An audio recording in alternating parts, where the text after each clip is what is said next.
Hi friends, welcome back to Tanji's Kitchen. எல்லாரும் எப்படி இருக்கீங்க? We all are doing good. இன்னைக்கு நல்லா மொறுன்னு பணியாரம் எப்படி செய்யறதுன்னு பார்க்கலாமா? இது குழந்தைங்கள இருந்து பெரியவங்க வரைக்கும் எல்லாருக்கும் ரொம்ப பிடிக்கும். வாங்க எப்படி செய்யறதுன்னு பார்க்கலாம். அதுக்கு முதல்ல நம்ம தோசை மாவை நல்லா கரைச்சி வச்சுக்கலாம். அதில் ஒரு வெங்காயத்தை இந்த அளவு பொடியாக கட் பண்ணி போட்டுக்கோங்க. நான் ஒரு கேரட் அளவு துருவி சேர்த்துருக்கேன். ஒரே ஒரு சின்ன பச்சை மிளகாவை இந்த அளவுக்கு வெட்டி சேர்த்துக்கலாம். இதை நல்லா மிக்ஸ் பண்ணிக்கோங்க.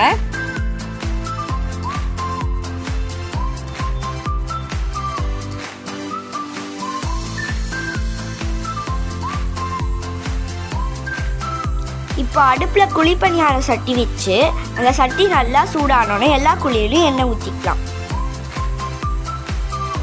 இப்போ நம்ம கரைச்சி வச்ச மாவை எல்லா குழியிலையும் தேவையான அளவு சேர்த்துக்கோங்க.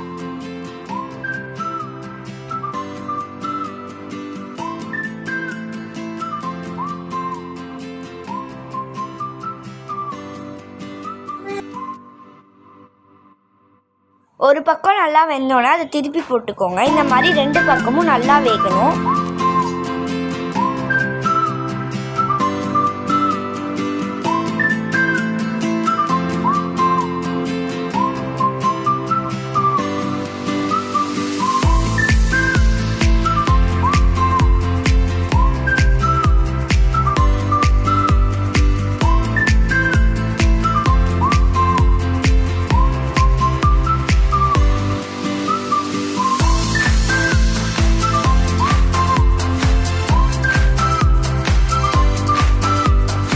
அவ்வளோதான், நம்மளோட கிறிஸ்பியான குழிப்பணியாரம் ரெடி ஆகிடுச்சு. இதை நீங்கள் சட்னி வச்சு சாப்பிட்லாம், வெறுமையும் சாப்பிட்லாம். ரொம்ப நல்லாயிருக்கும். உங்கள் வீட்டாளுக்கு செஞ்சு கொடுத்து அசத்துங்க.